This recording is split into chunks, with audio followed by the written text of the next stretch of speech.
आज वक्फ amendment bill का जो आर्ग्यूमेंट सुप्रीम कोर्ट में था, तो माइनॉरिटी डिफेंस कमेटी की तरफ से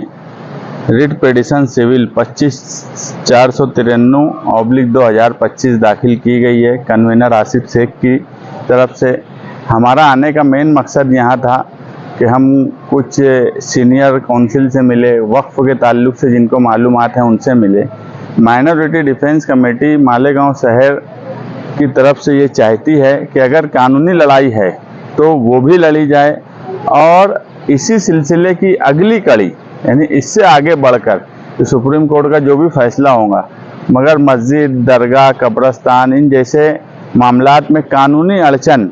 और बार बार बुलडोज़र की सियासत, इस तरह की जो अक़लियत को तकलीफ़ देने वाला काम हो रहा है, उसके लिए 22 जून को माइनॉरिटी डिफेंस कमेटी ने एक प्रोग्राम रखा है जिसमें तमाम ही तरह की मालूमात दी जाएंगी। और हम यही चाहते हैं कि जो 5 अजला की मीटिंग है वो महाराष्ट्र के मुसलमानों की रहनुमाई करे। हम सुप्रीम कोर्ट में भी केस लड़ रहे हैं और जमहूरी तौर पर लोगों को कानूनी रास्ता किस तरह से मिले, हम अक़लियत किस तरह से अपने आप को महफूज रखें, हमारी दरगाहों, मस्जिदों, कब्रस्तानों को महफूज रखें, ये मकसद माइनॉरिटी डिफेंस कमेटी का है। हम कल भी यहाँ रुकने वाले हैं। हमारी कपिल सिब्बल जी से भी मुलाकात हुई, उनसे भी कुछ बातचीत हुई, और भी कल कुछ लोगों से मुलाकात है, ताकि आगे जो मुल्क के हालात हो रहे हैं, जो हमारी रियासत के हालात हो रहे हैं, उनको सामने रखते हुए हम अक़लियत को सही रास्ता दिखा सकें, उन्हें कानूनी तौर पर रास्ता किस तरह से हासिल किया जाए। इसी मकसद के तहत आज हम सुप्रीम कोर्ट में थे और यही मालूमात ले रहे हैं। आज आर्गूमेंट जो हुआ वो मुतमईन करने जैसा है। कल सरकार के जो वकील हैं, कल उनको भी एक लंबा वक्त दिया गया है, कल उनका आर्गूमेंट रहेगा। कल भी हम रुकेंगे, कुछ लोगों से और बात करेंगे, कल क्या होता है फिर आगे बातचीत। आपकी तरफ से कौन थे वकील आपके प्रतिनिधि? हमारे वकील जो थे, सीनियर वकील है इरशाद हनीफ साहब, वो भी थे, वो भी मौजूद रहे कोर्ट में। कई 150 के करीब पिटीशन फाइल है, उसमें मालेगांव शहर से भी इरशाद हनीफ की तरफ से पिटीशन फाइल है, और जो सीनियर काउंसिल थे 3, उन लोगों को ही आज आर्गूमेंट करने का मौका दिया गया और तीनों ने सबकी तरफ से आर्गूमेंट किया, ऐसा कोर्ट की तरफ से हमको समझा। सर, आज वक्फ कानून पर सुनवाई हुई, आप लोग यहाँ मौजूद थे माइनॉरिटी डिफेंस कमेटी की जानिब से, तो क्या बातचीत हुई अंदर, किस तरीके से आर्गूमेंट हुआ? आज जो है चीफ जस्टिस ऑफ इंडिया के कोर्ट में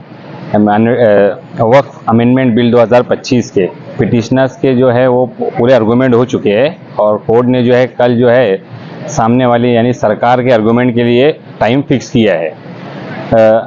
पिटिशनर की तरफ से एडवोकेट मेहता और सीनियर एडवोकेट कपिल सिब्बल साहब ने आर्गूमेंट किया, और कोर्ट को जो है जेपीसी की जो रिपोर्ट है उसके बारे में, अमेंडमेंट बिल जो है उसके बारे में, और वक्फ जो एक्ट था 1954 का और 1995 का, दोनों एक्ट और ये एक्ट में जो डिफरेंस है, और सरकार ने जो चेंजेस किए हैं जिससे मुस्लिम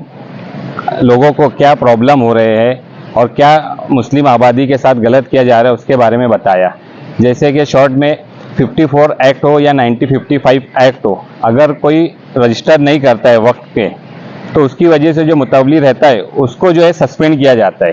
लेकिन 2025 के जो बिल है उसके अंदर अगर कोई प्रॉपर्टी वक्फ में रजिस्टर नहीं होती है, चाहे मस्जिद हो, मदरसा हो, खानका हो, तो उसको डायरेक्ट ख़त्म करने का जो है बिल में अमेंडमेंट लाई है गवर्नमेंट ने। दूसरी चीज़ उसमें यह है कि बिल के अंदर जो चीज़ है कि कोई भी अगर रजिस्टर नहीं करते हैं तो ट्रिब्यूनल में या कोर्ट वगैरह में नहीं जा सकते हैं।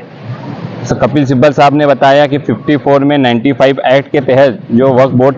चलता था उसमें अगर किसी ने रजिस्टर नहीं किया उसको फाइन था, मुतवली को सस्पेंड किया जाता था, लेकिन जो बेनिफिशियरी है जिससे फ़ायदा है जिनको, उनको कोई नुकसान नहीं था। ऐसे कई उन्वान के ऊपर जो है कपिल सिब्बल साहब ने बेहतरीन आर्गूमेंट किया है। सीनियर एडवोकेट मेहता साहब ने भी अच्छा आर्गूमेंट किया है। कोर्ट को ये भी बताया है कि नॉन मुस्लिम हो, चाहे हिंदू हो, बुद्धिस्ट हो या क्रिश्चियन लोग हो, गुरुद्वारे का जो है उसमें कोई और धर्म के लोगों को शामिल नहीं किया जाता है, लेकिन वक्फ बिल में जो है 8 अगर मुस्लिम लोगों को शामिल किया जा रहा है तो 12 जो है तादाद की गई है गैर मुस्लिम की, जो मुस्लिम आबादी के लिए, मुस्लिम पॉपुलेशन के लिए, मुस्लिम कौम के लिए नुकसानदायक है। ऐसे कई उन्वानात के ऊपर कपिल सिब्बल साहब, मेहता साहब ने आर्गूमेंट किया है और कोर्ट ने जो है कल सरकार को सुनने के लिए कल सुबह 11 बजे का टाइम दिया है।